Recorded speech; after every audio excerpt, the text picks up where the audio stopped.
নিম্নচাপের দরুন টানা বৃষ্টি ও কেলেঘাই নদীর জল বৃদ্ধির কারণে ভগবানপুর বিধানসভার প্লাবিত বিস্তীর্ণ এলাকা।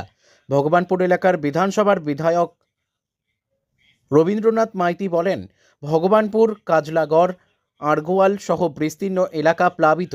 বিধায়কের অভিযোগ, এই সমস্ত এলাকা প্লাবিত হওয়ার পরেও প্রশাসনের তরফ থেকে তেমন সহযোগিতা পাওয়া যায়নি।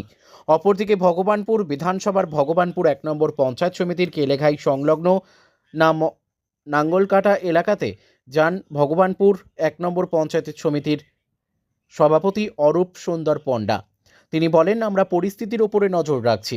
এই মুহূর্তে আপনারা দেখছেন আমগাছিয়া আছি, পটাশপুর থানা অন্তর্গত আমগাছিয়া, যেখানে গেজটা দেখা যাচ্ছে। এখনো পর্যন্ত পুরো গেজ যায়নি, 6 মিটার পর্যন্ত জলের উচ্চতা উঠেনি। আমরা দেখলাম নদীর স্রোত প্রচুর পরিমাণে আছে, এটা অস্বীকার করার নেই। জল আগের থেকে অনেকটা বেড়েছে, কিন্তু বিপদের কোনো ব্যাপার নেই বা ভয় খাওয়ার মতো কোনো ঘটনা নেই। তাই সবাইকে অনুরোধ করবো, আপনারা আতঙ্কিত হবেন না, আতঙ্ক ছড়াবেন না। আমরা প্রশাসন সদা সর্বদা আপনাদের পাশে আছে। আমরা সমস্ত ভগবানপুরবাসী এবং পটাশপুরবাসীর কাছে আবেদন করব।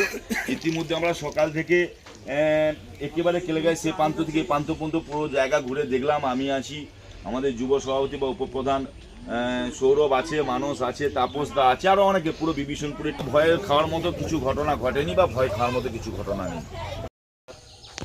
মোটামুটি আজ সকাল থেকে আমরা কেলেঘাই প্রত্যেকটা প্রান্তরে ঘুরে ঘুরে দেখলাম, লাঙ্গলকাটা থেকে শুরু করে একবারে পটাশপুরের আমগেছিয়া পর্যন্ত। আমরা আজকে মোটামুটি দেখে যা বুঝলাম যে এখনও পর্যন্ত আতঙ্কিত হওয়ার কিছু নেই। জল নদীতে প্রচুর বেড়েছে, এটা সত্য, কিন্তু এখনও সেই বিপদসীমার ধারে কাছেও নেই।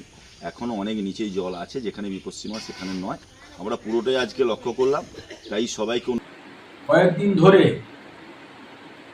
সারা বাংলা জুড়ে চড়ছে, সেই সঙ্গে কাঁথি উপকূলবর্তী যেসব এলাকা রয়েছে, তার মধ্যে যেসব অঞ্চলগুলো রয়েছে, বিধানসভা রয়েছে, সেই বিধানসভার মধ্যে ভগবানপুর বিধানসভার বেশ কিছু অঞ্চল জলমগ্ন হয়েছে। ভগবানপুর, কাজলাগড়, শিমুলিয়া, কোটবার সহ মথুরার কিছু অংশ, আড়ুয়ালের কিছু অংশ